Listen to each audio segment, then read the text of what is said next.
Olá, turma! Sejam bem-vindos à nossa segunda aula da disciplina Projeto Integrador para a Licenciatura 6.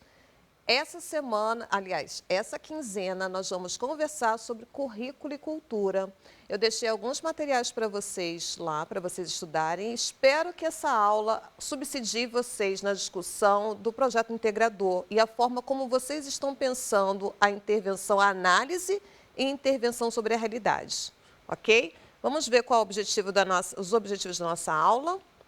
Identificar a definição de currículo e cultura e como esses estão interrelacionados e refletir sobre a diversidade cultural reverberada no currículo por meio dos conteúdos e outras práticas cotidianas. Então, vamos lá. Currículo. Vocês com certeza já estudaram em outras disciplinas o que seria o currículo. Será que currículo é apenas aquela lista de conteúdos que o professor recebe ou que ele constrói? Currículo se detém a isso? Ou será que tem mais alguma coisa ou mais algumas coisas, fenômenos, linguagens que compõem o currículo? Será que é só isso? Ainda tem mais alguma coisa que pode compor o currículo escolar, que é de uma riqueza, de uma potência para a formação e emancipação dos sujeitos. Então, Moreira e Candou falam o seguinte: currículo associa, assim, ao conjunto de esforços pedagógicos desenvolvidos com intenções educativas. Então, nessa fala dos autores, o Antônio Flávio Moreira e a Vera Candô, que foi minha professora, o que a gente pode compreender? Tudo o que acontece na escola, dentro da escola, nos corredores da escola, ao redor da escola, faz parte, compõe o currículo. Tá? Não é apenas essa grade curricular, não é apenas o conteúdo, aquela lista de conteúdos. De forma alguma. É a forma como a gente se dirige aos alunos, a linguagem, como organiza as salas de aulas em termos de arquitetura, logística, os tempos para o recreio, tempo de saída, tempos de aula, tudo é currículo. E aí eu continuo aqui. O currículo não se detém a uma lista de conhecimentos escolares, mas inclui a arquitetura escolar, o tempo, a organização da escola, os procedimentos e concepções implícitas na linguagem, na abordagem, os materiais didáticos escolhidos. Tudo isso comunica, tudo isso forma, tudo isso subsidia as relações que ocorrem dentro da escola, nas salas de aula e forma os sujeitos, mostrando como a escola, aquele grupo de professores compreende que deve ser a formação do cidadão. Então, e a cultura? O que seria a cultura? De uma forma bem simplista, vamos entender a cultura como a lente de interpretação que usamos para ler, interpretar e intervir no mundo. Tá? Então, todos os subsídios, todos os estímulos que eu recebo dos grupos sociais com os quais eu interajo, compõem, subsidiam a minha cultura. E eu acredito que podemos chamar de culturais, no plural, porque nós estamos circulando em vários espaços. Em cada espaço há uma cultura própria. Tá? E dentro desses espaços, dentro desses grupos sociais, ainda tem diversidades de culturas, não é isso?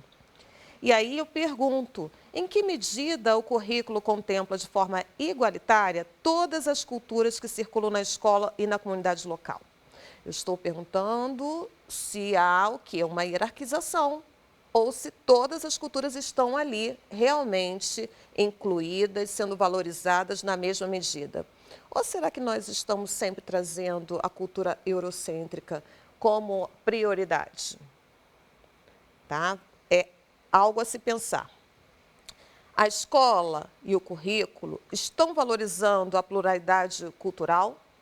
Estão reconhecendo e valorizando no cotidiano, quando eu escolho textos, quando eu escolho imagens para botar no mural, para apresentar para os alunos, eu estou ali valorizando todas as culturas? A se pensar. E as diferenças? Nós conseguimos reconhecer as diferenças ou a gente vem tentando apagar e silenciar essas diferenças? Reconhecer que todos são diferentes é o ponto principal para valorizar a diversidade cultural. Então, vamos reconhecer, valorizar as diferenças, e tudo isso é currículo, tá? Subsidia e compõe o currículo. Buscar a conciliação dos processos identitários socioculturais, considerando seu hibridismo e complexidades. Então, trazer para a tona essas diferenças identitárias, reconhecendo que elas não são simples, elas não são óbvias, elas não são lineares, elas são complexas e, às vezes, contraditórias. Nós somos seres que, muitas das vezes, somos paradoxais, contraditórios. Precisamos compreender que as identidades não são estáveis. Então, nós estamos vivos, nós estamos em movimento, nós estamos aprendendo. Então, a complexidade, esse paradoxal que eu estou falando, tem a ver com essa dinâmica de o tempo todo receber estímulos, interagir com outros sujeitos, outras culturas. E também não podemos reduzir a cultura e as identidades culturais a uma lógica binária de oposição. Branco e o negro, o homem e a mulher, porque há muitas nuances no meio desse caminho e, às vezes, há contradições nesses grupos identitários. Como a gente pode pensar um currículo multicultural? Primeiro, vamos lá resgatar o que vai ser esse multiculturalismo. Se a gente pensar o multiculturalismo conservador, há um entendimento que sim, existe uma diversidade cultural. A diversidade tem que ser reconhecida. Só que tem que ser reconhecida em que medida? Para esse multiculturalismo conservador, reconhecido apenas aceito, apenas tolerado, mas não é includente, é excludente. Vamos ver o que Kandor fala para a gente. Esse multiculturalismo conservador entende a convivência com o outro como algo irremediável, mantendo a visão colonial da supremacia branca colonizadora sobre os outros povos, colonizados e subordinados. Então, aqui há uma hierarquização. Reconhece-se que há diferença, reconhece-se que há diversidade, mas há sobreposição e hierarquização. Então, não é includente. Esse multiculturalismo conservador não é includente. O que a gente precisa avançar? Avançar para o multiculturalismo crítico, que aí sim é includente. Não vai hierarquizar as culturas, os grupos sociais identitários, vai entender que todos têm o seu espaço e precisam ser exaltados, valorizados. Então, Peter McLaren fala o seguinte: a representação de raça, classe e gênero como resultado de lutas sociais mais amplas sobre os signos e significações, e neste sentido, enfatiza não apenas o jogo textual e o deslocamento metafórico como forma de resistência, mas enfatiza a tarefa central de transformar as relações sociais, culturais e institucionais nos quais os significados são gerados. Então, o multiculturalismo crítico, que Kandor vai defender, que McLaren vai defender, vai exaltar as diferenças, reconhecer, valorizar, sem silenciar nenhuma delas e sem hierarquizar. E isso a gente vê na nossa sociedade brasileira, que é um grande desafio ainda. Parece que nós estamos mais próximos desse multiculturalismo conservador do que o crítico. Então, a gente tem que migrar, a gente tem que avançar, reconhecer em nós mesmos em que medida existem preconceitos da nossa parte, porque sim, existem. Estamos em uma cultura onde o machismo, o racismo e tantos outros negacionismos nos constituem, tá? Nos formam.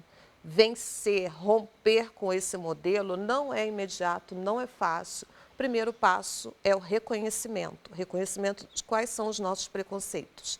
E aí, lutar para vencê-los. Trago algumas sugestões aqui para a gente pensar o trabalho dentro da escola para a valorização das diferenças, das diversas identidades culturais. Como a gente pode fazer isso na escola? Comparando manchetes, redação jornalística, enquadramento das imagens dadas notícias para inferir a intenção da mídia. Então, trazer para a sala de aula reportagens, manchetes e comparar diversos jornais como é que cada jornal vai apresentar um assunto. Então, quando são jovens de classe média, isso no Rio de Janeiro acontece, tá, gente? Mas é só Rio de Janeiro, acontece no resto do planeta, né? Só no Rio. Quando os jovens de classe média cometem alguma infração, algum crime, são jovens de classe média. Mas quando são meninos negros da favela, são criminosos, são traficantes. Isso diz muito. Isso tem que ser trazido para a escola, ser desconstruído, problematizado. Isso é currículo. E o papel da escola é primordial para fazer os alunos interpretarem essas manchetes, tá? Isso aí é um exemplo. Outro exemplo, quando há uma infração de jovem negro, qual a nomenclatura dada a ele? E ao jovem branco, por que difere? E as imagens, o enquadramento que a mídia coloca nas imagens? Como a vítima, quando é mulher, é situada? Qual o lugar da mulher na mídia? Analisemos ocorrências atuais, como, por exemplo, a redação de um colunista sobre a morte da cantora Marília Mendonça. Não sei se vocês viram essa notícia, vale a pena recuperar. Esse colunista fez uma referência ao fato da cantora não estar em forma segundo os padrões dele. Então, a gordofobia, na homenagem que ele fez à cantora, gente, essas são questões para a gente trazer para a escola e discutir, sim. Inclusive porque forma a personalidade, subsidia a autoestima dessas crianças, dos nossos jovens e as nossas próprias, principalmente em tempos de redes sociais e de alta visibilidade e hiperexposição que nós estamos vivendo. Há uma ditadura da beleza inalcançável? Como tudo isso pode infringir a democracia? Percebam que tudo isso é currículo. Tá? Então, mais algumas sugestões.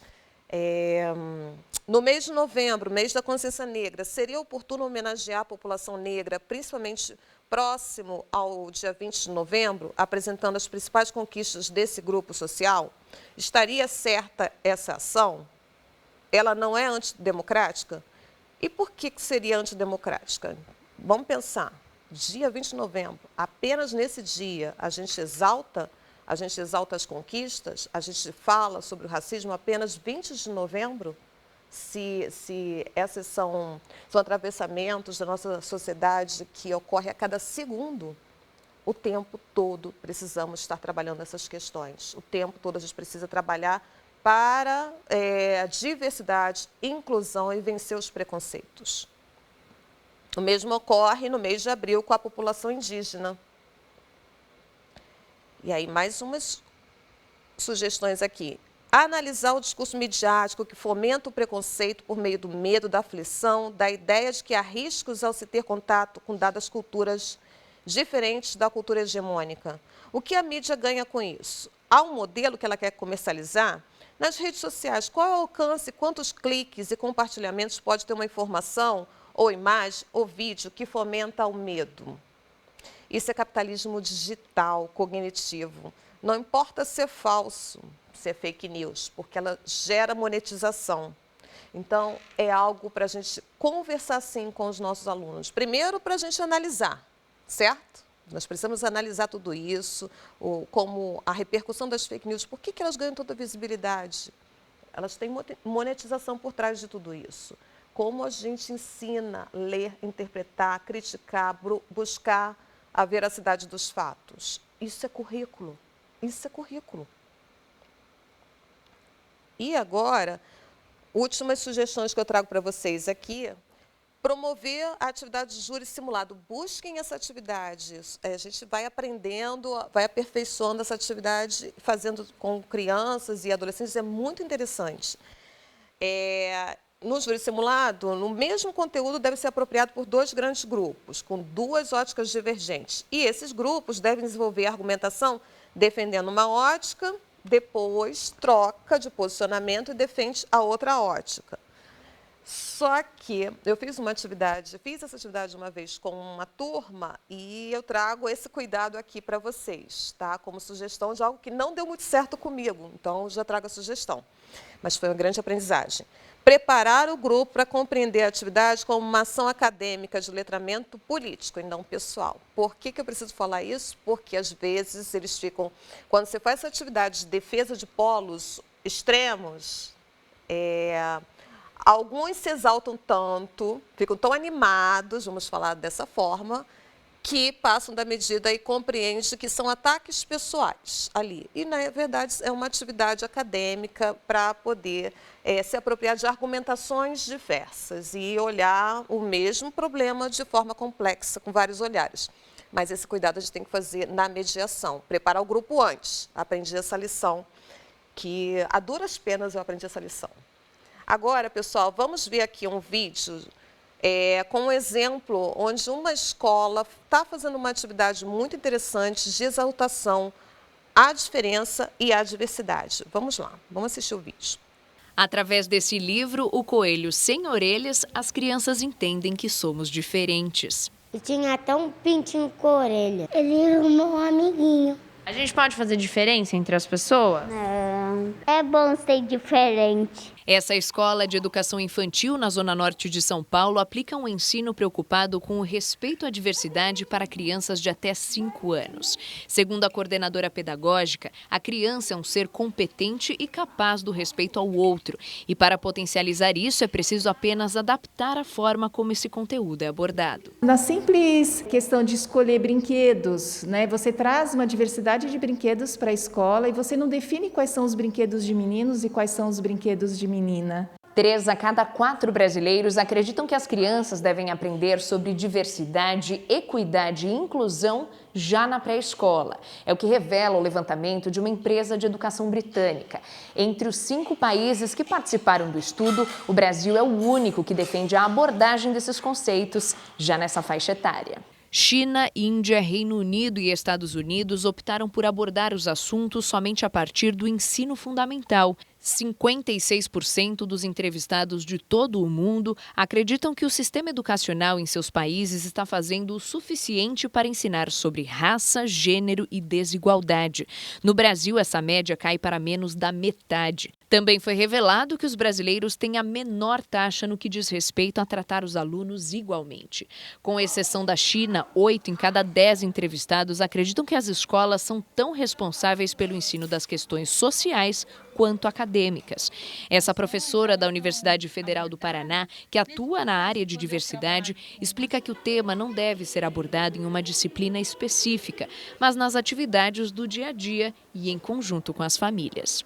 A educação brasileira prevê o respeito à diversidade e à pluralidade. Então, não tem uma única religião dentro da escola, não tem uma única forma de pensamento político dentro da escola. A escola é espaço de diversidade. O ensinar a diversidade, ele passa por compreender que criança, que sociedade a gente quer, porque é só assim que a gente vai trabalhar com essa perspectiva.